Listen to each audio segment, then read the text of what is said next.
Doctor Rakesh पाठक, पहले तो मैं आपसे ये पूछना चाहूंगा, ईमानदारी से बताइएगा कि इतना बुरा हाल होगा, ये बुरा हाल होगा ये तो आप मान रहे थे, लेकिन बीजेपी का इतना बुरा हाल हो जाएगा, प्रधानमंत्री जी को अपनी सेना उतारनी पड़ जाएगी, कार्यकर्ताओं में इतनी निराशा फैल जाएगी, इस सीन की कल्पना की थी आपने?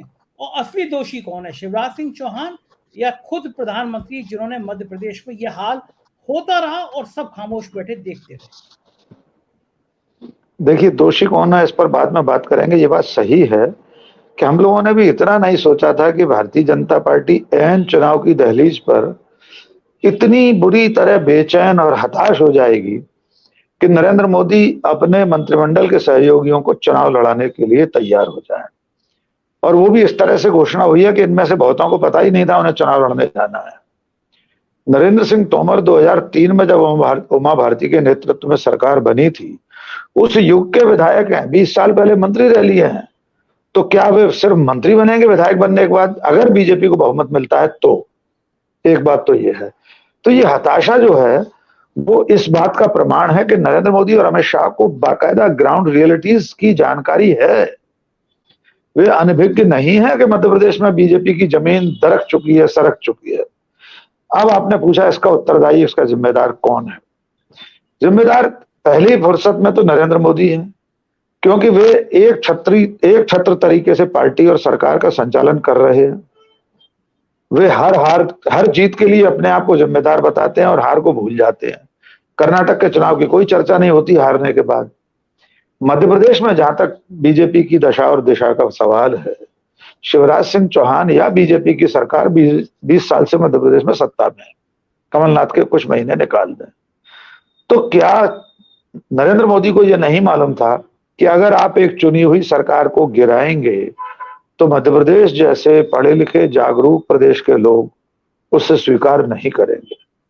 शायद अभी प्रकाश जी ने कहा था, अगर सचमुच में 5 साल बनी रहने देते सरकार कांग्रेस की, तो इस वक्त नवंबर 2023 में जनता दौड़ दौड़ कर बुलाकर बीजेपी को सत्ता सौंपती, क्योंकि स्वाभाविक है कांग्रेस भी अपने ठटकर्मों से बाज नहीं आती।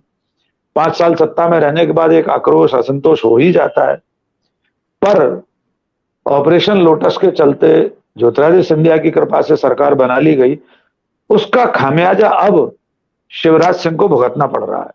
शिवराज सिंह भी जिम्मेदार इसलिए हैं कि एक तो उन्हें मालूम ही नहीं था कि अमित शाह, नरेंद्र मोदी उनकी कांग्रेस की सरकार गिराने जा रहे हैं।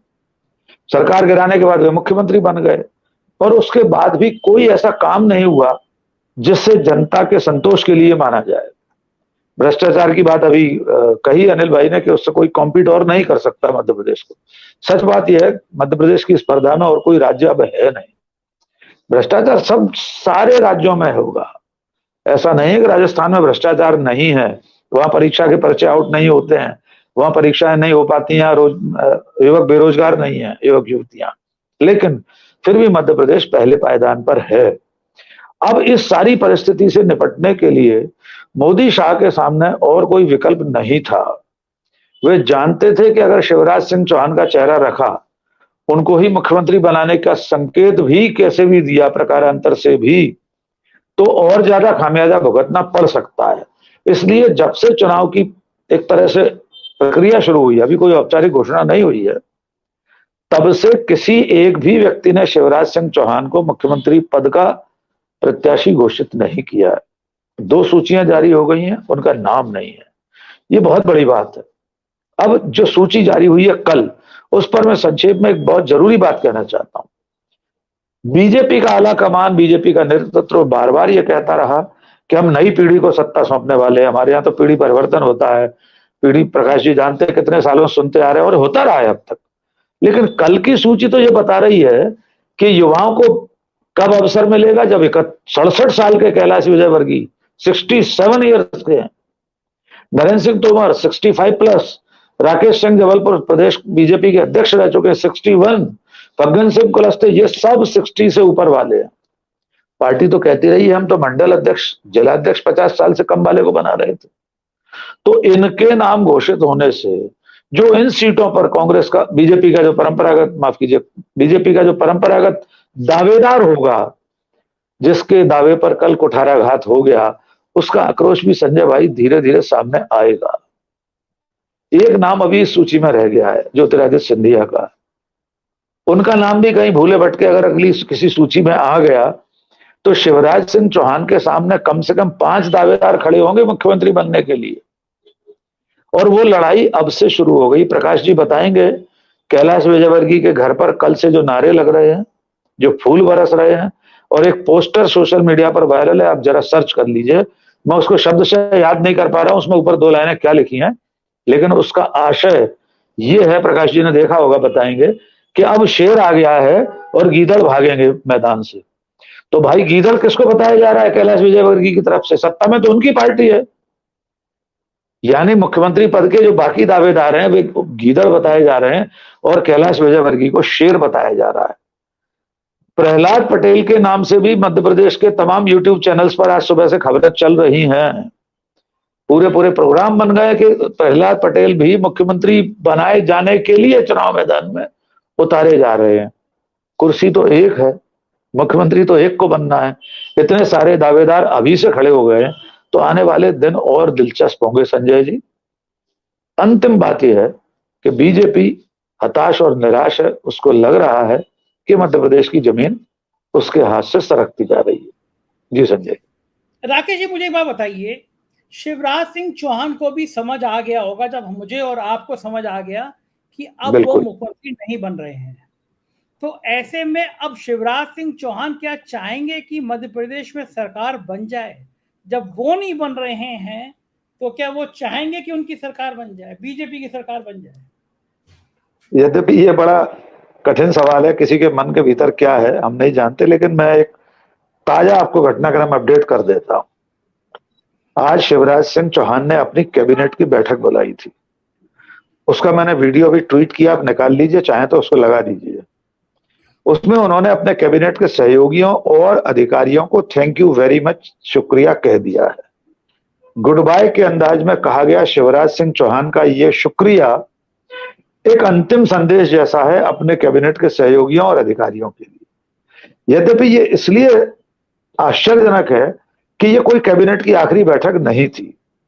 अभी 60 दिन कम से कम बाकी हैं चुनाव में। शिवराज सिंह चाहें तो कैबिनेट की 1-2 बैठकें और कर सकते हैं। इसके बावजूद आज उनका ये कहना कि आप सब लोगों ने मेरा बहुत सहयोग किया और आप सबका बहुत शुक्रिया, धन्यवाद, ये कहीं ना कहीं ये बताता है कि वे भी समझ चुके हैं कि ये एक तरह से मेरी अपने कैबिनेट के सहयोगियों और चीफ सेक्रेटरी इत्यादि के साथ अंतिम बैठक है, औपचारिक अनौपचारिक रूप से। हो सकता है चुनाव की तारीखें घोषित करने होने के बाद वे एक औपचारिक बैठक और कर लें। अब आपका सवाल कि वे क्यों चाहेंगे बीजेपी जीते। कोई भी नेता जो 4 बार से मुख्यमंत्री है चाहेगा वो 5वीं बार भी मुख्यमंत्री बन जाए। एक रिकॉर्ड होगा अपने आप में। रिकॉर्ड तो अभी भी बन चुका है, 4 बार का बीजेपी में कोई मुख्यमंत्री नहीं है। महामानव नरेंद्र मोदी भी 3 ही बार के मुख्यमंत्री है। लेकिन वे अपनी ही पार्टी को चुनाव हरवा पाए, ऐसा कोई धतकर्म खुलकर तो नहीं कर पाएंगे। अंदर खाने में कुछ भी कर सकते हैं और बहुत दुस्साहसी नेता नहीं है शिवराज सिंह चौहान कि आप उनसे ये उम्मीद करें वे किसी तरह की बगावत करेंगे या नेपथ्य में पर्दे के पीछे किसी तरह की दुरभिसंधियां करेंगे अपनी ही पार्टी को हरवाने की। मुझे कम से कम ऐसा नहीं लगता। हाँ, मन से वे चाह सकते हैं कि खेलेगा नहीं तो खेल बिगाड़ेंगे। हमें अगर आप नहीं बनाने वाले हो, 5 और खड़े कर दिए मेरे बराबर के, मेरी कुर्सी के दावेदार, तो कुर्सी पर लात मारकर वे आगे बढ़ने की कोशिश करेंगे, पर लात ऐसे मारी जाएगी कुर्सी में कि सबको दिखाई न दे। ये हो सकता है संजय जी। ये बात मैं आपकी मान गया कि लात ऐसी मारी जाएगी दिखाई ना दे, लेकिन एक चीज और बताइए मुझे। आप राजनीति को बहुत करीब से देखते हैं, मध्य प्रदेश में खुद मौजूद हैं। मैं अगर शिवराज सिंह चौहान का समर्थक हूं, एक तो उनके समर्थकों का भी बड़ा वर्ग होगा ही होगा, 100% मुख्यमंत्री होगा ही होगा। तो जब मेरे नेता को किनारे किया जा रहा है, एक तरह से मैं दूसरे भाषा में कहूं कि मेरे नेता को ठिकाने लगाया जा रहा है, तो जो ऊर्जा है, जो उत्साह है, जो क्रांति है, जो लोगों को जोड़ने वाली बात है, क्या वो कम नहीं हो जाएगी? और वो बहुत बड़ा वर्ग होगा जिसको लग रहा है कि अब हमारा नेता मुख्यमंत्री नहीं बन रहा, तो क्या ये एक बहुत बड़ा डेंट पार्टी को नहीं पड़ जाएगा? मैं आपकी बात से सहमत हूं और मेरे मोबाइल की बैटरी खत्म होने वाली है। आज सुबह 10 बजे से कंटिन्यूअस चैनल्स पर डिबेट में हूं। मैं इसको यहां खत्म करता हूं। आपने बहुत सही सवाल पूछा है। प्रमाण के रूप में आपको मैं बताता हूं, कल मेरे पास 12 साढ़े 12 बजे ग्वालियर से भारतीय जनता पार्टी के एक नेता का फोन आया जो संघ से भी जुड़े हुए आजीवन। उन्होंने पहले तो मुझसे पूछा सो तो नहीं गए, मैंने कहा नींद उड़ी हुई है आपकी पार्टी की दूसरी सूची से, हमारी भी। उनका स्पष्ट मानना यह था कि ये सांसदों और मंत्रियों को चुनाव लड़ाकर हमारे राष्ट्रीय नेतृत्व ने गलती की है। शिवराज सिंह चौहान बड़े छत्रप बन चुके हैं मध्य प्रदेश में, छोटी बात नहीं है। 17-18 साल मुख्यमंत्री बने रहना, कितने लोगों को उन्होंने उपकृत किया होगा, कितने कार्यकर्ता, कितने निगम मंडलों के अध्यक्ष बनाए, मंत्री बनाए। उनकी अपनी एक लॉबी है मध्य प्रदेश में, और निश्चित तौर पर उसके उत्साह में कल रात से कमी आई है। ये प्रमाण आपको अब इंदौर में, जबलपुर में देखने को मिल सकता है, मुरैना में देखने को मिलेगा, ग्वालियर में देखने को मिलेगा। जो शिवराज के समर्थक होंगे वे उस ऊर्जा के साथ शायद अब न जुटें।